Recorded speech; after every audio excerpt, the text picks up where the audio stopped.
ربنا يخليك. كلامك والله حقيقي بيعجبني قوي. الله يخليك. بمشي بيه. طب سوا انت كام سنه؟ عندي 21. مرتبطه يا سوا؟ كنت مخطوبة بقالي 3 سنين. كنت بحب خطيبي واخدها على حب. بس حصل مشاكل بيني وبين بابا ما كانش عايزه. ليه بابا مش عايزه؟ بسبب خاطر هو شغال مع ابوه. هو يعني هو شايف اللي هو ملوش شخصية مع أهله. دايما كل حاجة أبوه وأمه مش هو. عشان كده باباكي قال لك لا أنا مش عايزة أكمل الجوازة دي. حصل بعد كده قلت له أنا هاخده وعايزاه، وبعد كده حصل ما بيننا أنا وهو علاقة. بس على طول. علاقة كاملة يعني؟ لا. يعني ربنا ستر عليكي. طيب. بعد كده لقيته هو اتغير. بعد 3 سنين حب.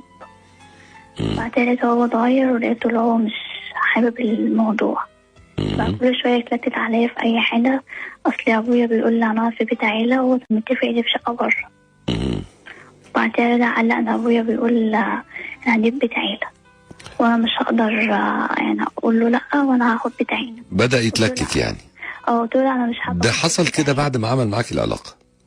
لا دي هي بقالنا بتاع 2 سنين مثلا. أول سنة ما حصلش حاجة في ال2 دول.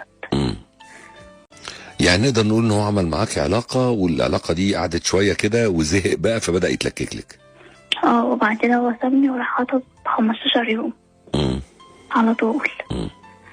خد الذهب بتاعه وخطب. عرفت اللي هو خطب بعدها ب15 يوم على طول. بعد انا اتخطبت عندن فيه هو. وبعد ما اتخطبت رجع تاني يكلمني. قال لي انا عايزك ونفسي ان انا اشوفك ونتقابل تاني في اي مكان. وانا اللي معايا ده انا مش حباه مش بحبه.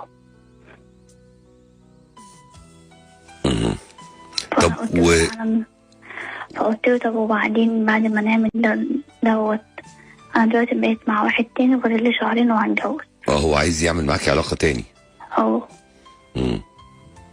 هو بس مش عايز غير العلاقة.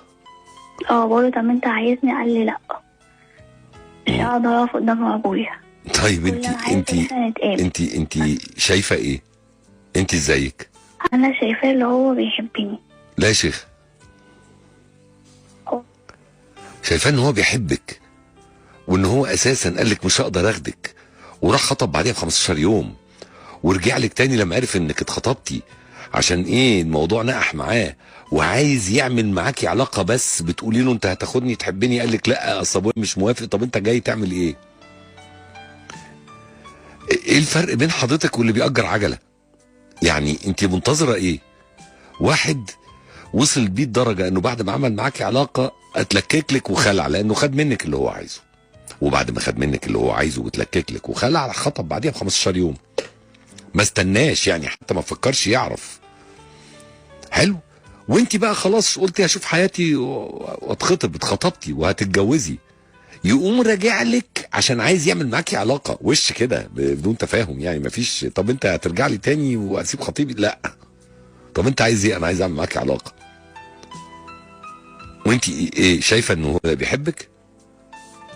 انا شايف ان هو هيولع بصراحه، وشايف ان انت لو شايفه ان هو بيحبك يبقى انت كمان هتولعي، لان انتوا الجوز اعتقد يعني لا هو مش هقدر الومه، معلش هلومك انت، لان انت اللي الغلط راكبك من ساسك لراسك.